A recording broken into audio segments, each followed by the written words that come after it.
I don't know what kind of weed Kale's smoking, but I'm happy she got knocked out by a wordless Jiren. I really think she deserved it. You don't get angry at Goku because he's decided to train an ungrateful cauliflower and then decide to go berserk, try to attack everybody, including cauliflower, and then you get your ass knocked out. Am I supposed to feel bad for you now? However, what this does indeed do is hype Jiren the hell up, and God, I don't know how much more they can hype this character up. Now, I don't know what I love more, the mystery that they're veiling Jiren in, his great strength, or Goku's stupidity, and the fact that he cannot suppress his desire to fight him, meaning that he's gonna go head on with the dude. I don't know what I love more. Now, I'm not surprised Kale gets taken out, but I really want to know how she gets taken out, and I think that's gonna be the big factor that's going to really determine if he's going to get a lot of hype as a character early on, because is he going to, throw a couple of punches, Kale's going to dodge that shit, but because she lost control, Jiren's going to outpace her, or is it just going to be Jiren just like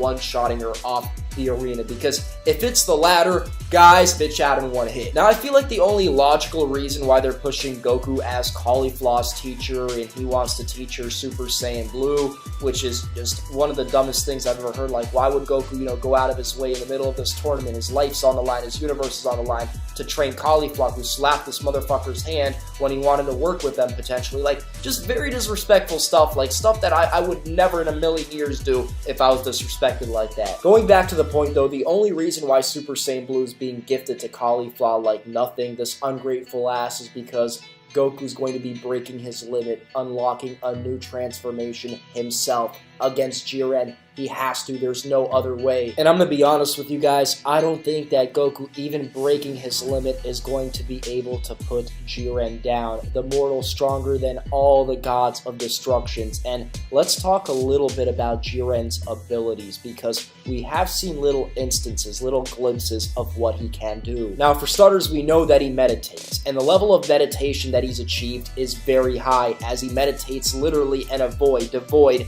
from time and space. Now, meditation poses great benefits, whether it be in the real world, whether it be in the Dragon Ball universe, and I'm guessing that in the Dragon Ball universe, higher meditation levels equals higher level ki control. Someone of his caliber is extremely explosive, has large reserves of ki, but having large reserves of ki that you can't control is one thing. Having large reserves of ki that you have perfect mastery of is something entirely different. And to me, it's clear as day that both of those areas, the amount of ki that he has, the power of his ki, combined with the mastery of his ki, is on par with Goku at least, right?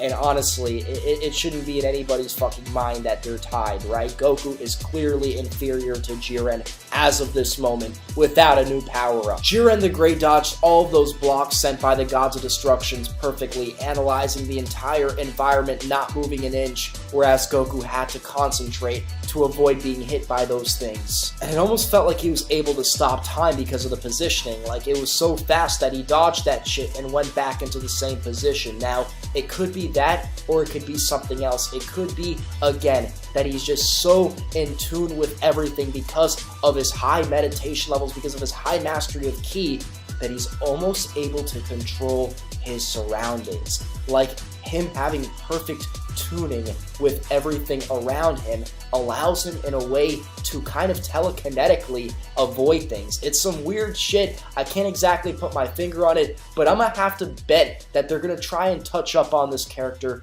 with some psychic abilities, with the ability to like read movements and like, maybe be ahead of his opponent. Like, take Hit's abilities and put it on crack. He's probably blown out. He's probably hit the peak of what a mortal can hit. Just notice how calm he is. He's emotionless, and when something is emotionless, it's usually because they're extremely stable. Whereas Goku's always riding from being extremely hyped to extremely angry, extremely devastated. He's always unstable, whereas Jiren's perfectly stable. It has something to do with the god levels being peaked, whereas Goku's still climbing the ladder and he's gonna, break a limit in this fight, and Jiren thankfully is an opponent strong enough for him to help Goku grow.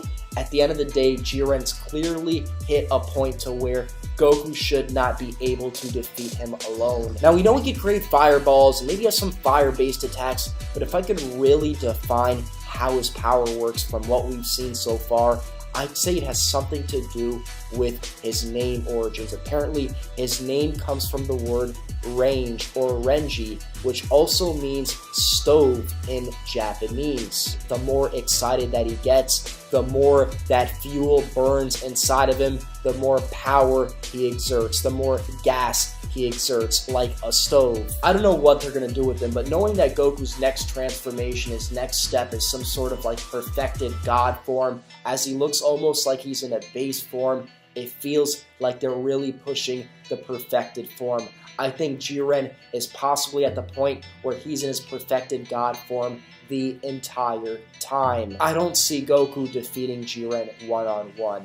The only thing that I could possibly see is that in the same way that, some universes ganged up on Goku, Goku gangs up on Jiren and possibly Toppo with someone else, possibly Hit. How would you feel if Goku and Hit worked together, hypothetically? I mean, Hit will work with anybody, even worked with Basil to stop that fidget spinning piece of shit from spinning more and knocking more people off the arena. If Hit and Basil can work together to stop that thing in its tracks, why can't Hit work with somebody that he respects, like Goku? And I think it'd be the perfect opportunity to not only scale Hit's power with Jiren's, but also Hit's power with Goku, because we know they're right next to each other, literally. And to see them fight together, we'd have a pretty good idea as to who's one step ahead. And let's be honest, Hit's time skip versus Jiren's super sensitive perception that allows him to basically be ahead of his opponents, it'd be really interesting to see how that timing plays out. And Goku's going to be in the middle of that as well.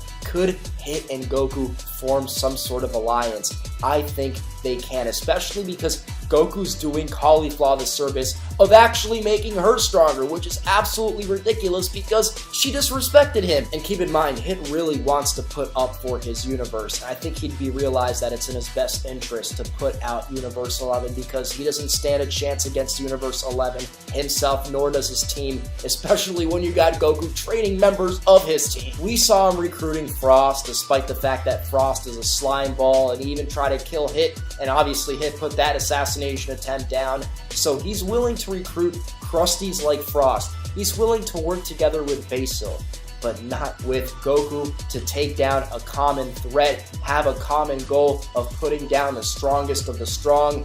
I think it could definitely happen. And if they give us like half an episode of Hit and Goku working together against Jiren, that would possibly be one of the greatest moments in the franchise.